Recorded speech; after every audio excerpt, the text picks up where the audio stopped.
ताज्या बातम्यांसाठी महान करेला सबस्क्राइब करा आणि बेल आयकॉनला क्लिक करा। अकाली जन्मलेल्या जुळ्या शिशूचे जीव वाचवण्यात डॉक्टर अमित मगदूम यांना यश। विशेष पण अकाली जन्मलेल्या शिशूचा जीव वाचवणे कठीण असतं। एखादा प्रयत्न करून जीव वाचला तरी तो शिशू मतिमंद, अपंग, डोळे व कानाच्या समस्या निर्माण होतात। पण चिकोडी शहरातील दिव्यम चिल्ड्रन हॉस्पिटलचे डॉक्टर अमित मगदूम यांनी या दोन्ही जुळ्यांना वाचवण्यासोबत निरोगीपणे आज डिस्चार्ज देण्यात यशस्वी झाले। 60 ದಿನ NICU ಅಂದರೆ ನ್ಯೂನೆಟಲ್ ಇಂಟೆನ್ಸಿವ್ ಕೇರ್ ಯೂನಿಟ್ ಅಂದರೆ ನವಜಾತ ಶಿಶು ತೀವ್ರ ಘಟಕದಲ್ಲಿದ್ದು ಇವತ್ತು ಡಿಸ್ಚಾರ್ಜ್ ಆಗ್ತಾ ಇದ್ದಾವೆ। ಸೊ ಅದ್ರ ಬಗ್ಗೆ ಹೈಲೈಟ್ ಮಾಡಬೇಕಂತ ನಾವು ಪ್ರೆಸ್ ಮೀಟ್ ಕರೆದಿದ್ದೀವಿ। ಸೊ ಈ ಮಕ್ಕಳು ಜನಿಸಿದ್ದು ದಿಯಾ ಹಾಸ್ಪಿಟಲ್ ಚಿಕ್ಕೋಡಿಯಲ್ಲಿ।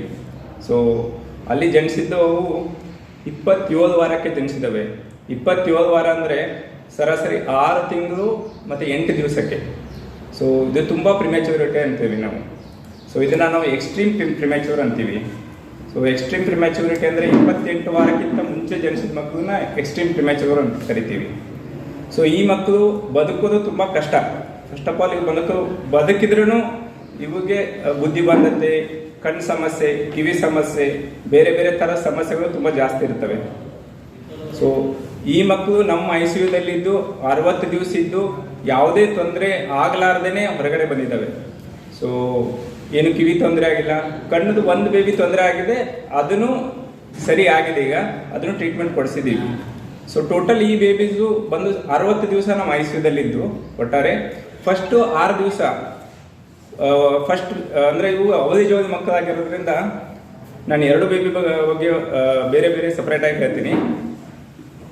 ಸೊ ಇನಿಷಿಯಲಿ ಬಂದಾಗ ಇವು ಬೇಬೀಸು ನಾವೇ ಹೋಗಿ ದಿಯಾ ಹಾಸ್ಪಿಟ್ಲಿಂದ ಕರ್ಕೊಂಬಂದಿದ್ವಿ। ಅದನ್ನು ಆಂಬ್ಯುಲೆನ್ಸಲ್ಲಿ ಪ್ಲಾಸ್ಟಿಕ್ ರ್ಯಾಪ್ ಮಾಡಬೇಕಾಗತ್ತೆ, ಯಾಕಂದರೆ 27 ವಾರ ಮಕ್ಕಳಿಗೆ ಹೊರಗಡೆದು ತಡ್ಕೊಳ್ಳೋಕ್ಕೆ ಸಾಧ್ಯ ಇರಲ್ಲ। ಸೊ ನಾವೇ ಹೋಗಿ ಪ್ಲಾಸ್ಟಿಕ್ ರ್ಯಾಪ್ ಮಾಡಿಕೊಂಡು ಮಕ್ಕಳನ್ನ ಆಂಬ್ಯುಲೆನ್ಸಲ್ಲಿ ऑक्सिजन सहित ನಮ್ಮ ICU ಕರ್ಕೊಂಡು ಬಂದ್ವಿ।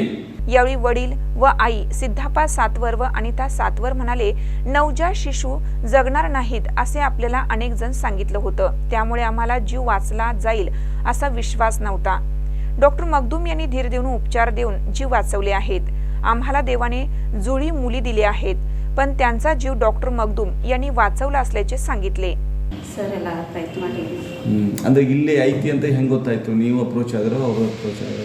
ಅಲ್ಲಿ ಮೇಡಮ್ಗಳು ಸರ್ ಒಂದು 3 ಹಾಸ್ಪಿಟಲ್ ಹೆಸರು ಹೇಳ್ರಿ, ಯಾವ ಚಾಯ್ಸ್ ಇಲ್ಲ ಅಂತಂದ್ರೆ ನಮ್ಮ ಹಸ್ಬೆಂಡ್ ಅಲ್ಲ, ಈಗ ನಿಮ್ಮ ಮಕ್ಕಳು ಸಣ್ಣ ಸಣ್ಣ ಅಂದರೆ ಅವಳಿ ಜೋಡಿ ಹುಟ್ಟಿತು, ಆಮೇಲೆ ಏನಂತಂದ್ರೆ ಸಣ್ಣ ತೂಕಕ್ಕೆ ಭಾಳ ಕಡಿಮೆ ಇತ್ತು, ಅವಾಗೇನು ನಿಮಗೆ ಏನು ಅನ್ನಿಸ್ತು ಅಂತೇಳಿ, ಏನು ಮಾಡ್ಬೇಕಪ್ಪ ಇನ್ನು ಅಂತೇಳಿ?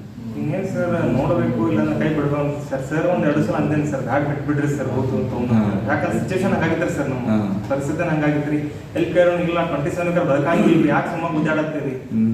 ಹೆಣ್ಣು ಮಕ್ಕಳಿದ್ದಾರೆ, ಯಾಕಂತಂದ್ರೆ ಭಾಳಷ್ಟು ಇನ್ನೊಂದು ಏನಂತಂದ್ರೆ ಹೆಣ್ಮಕ್ಳಿದಾರೆ, ಅವರು ಸೋಳೋದು ಅದು ನಿಮ್ದು ದೊಡ್ಡ ದೊಡ್ಡ ದೊಡ್ಡತನ ಇಲ್ಲ ಈಗಿನ ಕಾಲದಲ್ಲಿ ಏನಂತಂದ್ರೆ ಕರೆಕ್ಟ್ ಐತ್ರಿ। ಹೆಣ್ಣು ಗಂಡ ಅಂತ ಇಲ್ಲ ಸರ್, ಮಕ್ಕಳಾಗಿ ಅದು ಖುಷಿ ಸರ್ ನಮ್ಗೆ, ಮತ್ತೇನು ಹೆಣ್ಣು ಗಂಡ ಅಂತ ಏನಿಲ್ರಿ, ಅದಂತಾರ ಹೋದ್ರಲ್ಲ ಸರ್, ಹೆಣ್ಣೊಂದು ಕಂದ್ರೆ ಶಾಲೆ ಕರೆದಂತೆ 2 ಹೆಣ್ಣು ಪಟ್ಟಾರ 2 ಶಾಲೆ ಕರೆದಂಗೆ ಆಗ್ತದೆ ಸರ್, ಮತ್ತೇನಿಲ್ರಿ 2 ಶಾಲೆ ಕರೆದ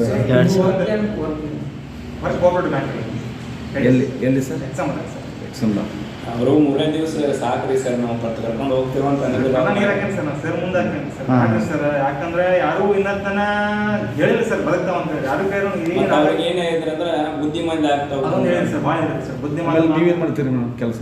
ಹೌದು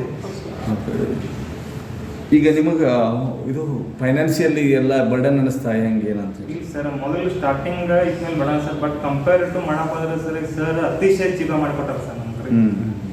ಒಂದೊಂದು ಬೇಬಿಗೆ ಔಟ್ಸೈಡ್ ನೋಡಿದ್ರೆ ಸರ್ ಖರ್ಚು ಭಾಳ ಐತ್ರಿ, ಬಟ್ ಇಲ್ಲಿ ಎಕ್ದಮ್ ಚೀಪ ಮಾಡಿಕೊಟ್ಟಾರ। ಎಷ್ಟು ಆಗಿದೆ? ಈಗ ಭಾಳ ಅಂದ್ರೆ 1 ಊರಿಗೆ ಒಳಗೆ ಮಾಡಿಕೊಟ್ಟಾರ ಸರ್, 2 ಕೂಡಿ ಒಂದೊಂದು। ಅಲ್ಲ, ಈಗ ನಿಮ್ಗೆ ಈಗ ಸರ್ಕಾರಿ ಯೋಜನೆಗಳು ಇದ್ರಾಗ ಏನು ತೊಗೊಳಕೈತೆ ಸರ್? ಆಯುಷ್ಮಾನ ಸರ್ಕಾರಿ ಸ್ಕೀಮ್ ಅದು ಸರ್, ಮತ್ತೆ ಹೆಂಗಂದ್ರೆ ಸರ್ಕಾರಿ ತಗೋಬೇಕಂದ್ರೆ ಅಲ್ಲೇ ಓದಿಡ್ಬೇಕ್ರಿ ಸರ್, ಅಲ್ಲಿ ಹೆಂಗೆ ಮಾಡ್ತಾರೋ ಗೊತ್ತೀವಿ ನಾವು। ಅಲ್ಲ, ನಿಮ್ಮ ಹಾಸ್ಪಿಟಲ್ ಏನಾರ ಅವಕಾಶ ಇರ್ತದೆ? ತಗೊಳ್ಳೋ ಅವಕಾಶ ಇಲ್ಲರಿ, ರೀಸೆಂಟ್ಲಿ ತಗೋಬೇಕಂತ ಪ್ಲಾನಿಂಗ್ ಐತ್ರಿ ಅದು। महानकर न्यूजसाठी गौतम जाधव, चिकोडी।